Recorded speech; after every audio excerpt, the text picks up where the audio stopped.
Doctor ortho, अब दर्द भी घुटने टेकेगा। साल 2022 में हुए यूपी विधानसभा चुनाव के दौरान एक गाना बहुत ज्यादा चर्चा का विषय रहा और उस गाने के बोल थे, जो राम को लाए हैं हम उनको लाएंगे। ये गाना लोगों को इतना पसंद आया कि लोगों ने न केवल इस गाने को प्यार दिया बल्कि बीजेपी की भी वोटों से झोली भर दी। इस गाने को गाने वाले थे गायक कन्हैया मित्तल। इस दौरान कन्हैया मित्तल की यूपी के सीएम योगी आदित्यनाथ से कई बार मुलाकात भी हुई थी और दोनों की मुलाकात की बड़ी चर्चा भी हुई और ये कहा जाने लगा कि कन्हैया मित्तल पूरी तरह से भगवा रंग में रंग चुके हैं। उनके गाने, उनकी भाषा, उनकी बोली से ऐसा प्रतीत भी होता था। लेकिन अब कहा जा रहा है कि कन्हैया मित्तल हरियाणा के पंचकुला से बीजेपी का टिकट न मिलने से नाराज हो गए हैं। हालांकि वो नाराजगी की बात को खारिज जरूर कर रहे हैं, लेकिन उनके चेहरे के हाव भाव और कांग्रेस के प्रति उनका प्यार ये बताने के लिए काफी है कि वो बीजेपी से खफा हैं। अब कन्हैया मित्तल के इस बदले मन और भाव को देखकर कुछ लोग उनसे सवाल पूछ रहे हैं कि आखिर वो कांग्रेस में रहकर सनातन की सेवा कैसे कर पाएंगे। सुनिए उनका जवाब। मैंने उनसे मन की बात कही कि मैं हो सकता है कांग्रेस ज्वाइन करूं, क्योंकि मुझे लगता है कि सनातन की बात करने वाला एक ही दल ना हो, हर दल से सनातन की बात हो, हर किसी की मदद करने के लिए हर दल से बात हो। और इसीलिए मन में इच्छा हुई कि हम कांग्रेस ज्वाइन करें। और भाजपा से हमारा कोई ऐसा मतभेद या मनभेद नहीं है। कुछ लोग कह रहे हैं टिकट नहीं मिला पंचकुला से तो इसलिए कांग्रेस ज्वाइन कर रहे हैं, ऐसा कुछ भी नहीं है। और टिकट अगर चाहिए होती तो मैं कुछ लोगों से बात करता और ले आता, कोई बड़ी बात नहीं है टिकट मेरे लिए। लेकिन मेरा विचार जो है, मेरी मित्रता है सबसे। मैंने कभी नहीं कहा कि भाजपा को वोट दो, हमने यही कहा कि जो राम मंदिर के लिए काम करे, जो सनातन के लिए काम करे, उसका साथ दो। और उसके लिए अगर हमें कहीं पर भी बैठ के हम उस काम को कर सकते हैं। आप अपनी तपस्या सड़क पर भी कर सकते हैं तो हिमालय पर भी कर सकते हैं, पानी में भी कर सकते हैं तो अग्नि पे भी कर सकते हैं। जरूरी नहीं कि आप एक ही दल में रहकर आप अपनी तपस्या करो।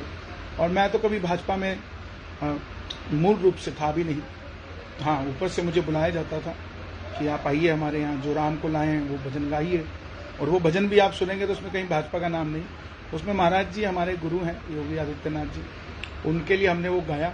वो आज भी हैं, कल भी रहेंगे, सदैव रहेंगे, चाहे हम किसी भी दल में जाएं या ना जाएं। कन्हैया के इस फैसले से बीजेपी समर्थक इस कदर नाराज हो गए कि उन्होंने कन्हैया मित्तल से पूछ डाला कि बताइए, राहुल गांधी, प्रियंका गांधी और सोनिया गांधी राम मंदिर के उद्घाटन कार्यक्रम में क्यों नहीं गए। इस पर भी राहुल गांधी की स्टाइल में सुनिए कन्हैया मित्तल ने क्या जवाब दिया। बहुत सारे लोग अभी मीडिया वाले सवाल कर रहे थे कि राहुल गांधी जी, प्रियंका गांधी जी अयोध्या नहीं गए, उनके बारे में क्या राय है। तो मैं आपसे कहना चाहता हूं कि आप कितने गरीब लोगों को अयोध्या लेकर गए, कितने दलितों को लेकर गए, कितने पिछड़ों को लेकर गए, कितने लोगों को लेकर आप गए। क्यों कंसंट्रेट करते हो एक ही शख्स पर कि वो क्यों नहीं गया। उन पर भी तो कंसंट्रेट करें ना हम, जिनको हम ले जा सकते हैं लेकिन हम ले जा नहीं रहे। तो बस इसी धारणा को हमने जोड़कर चलना है और हम सब प्रभु के चरणों में जुड़े रहें और सब बाबा का भजन करें।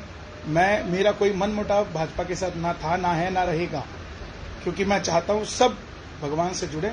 सबसे बड़ा धर्म है, उसके बाद कुछ आता है। सबसे पहले राष्ट्र, फिर मेरा धर्म, फिर आगे चलकर कोई व्यक्ति विशेष आता है। तो नमस्कार, जय श्री श्याम, जय माता। अब सवाल यह है कि आखिर कन्हैया मित्तल का अचानक से हृदय परिवर्तन कैसे हो गया। क्या कन्हैया मित्तल की निजी महत्वाकांक्षाएं इतनी बढ़ गई हैं कि वो अपने सिद्धांतों से समझौता करने को तैयार हो गए। सनातन की बात करते करते वो कांग्रेस और राहुल गांधी की भाषा बोलने लग गए।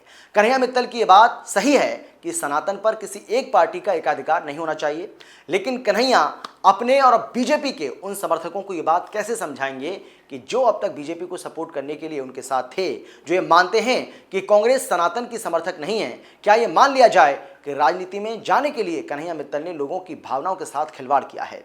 हम ये बिल्कुल नहीं कह रहे हैं कि कन्हैया मित्तल कांग्रेस में जाकर कोई पाप कर रहे हैं, ऐसा बिल्कुल भी नहीं है।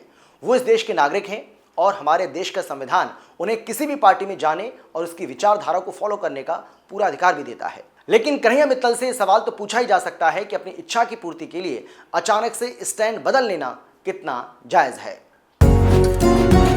डॉक्टर ऑर्थो, अब दर्द भी घुटने टेकेगा।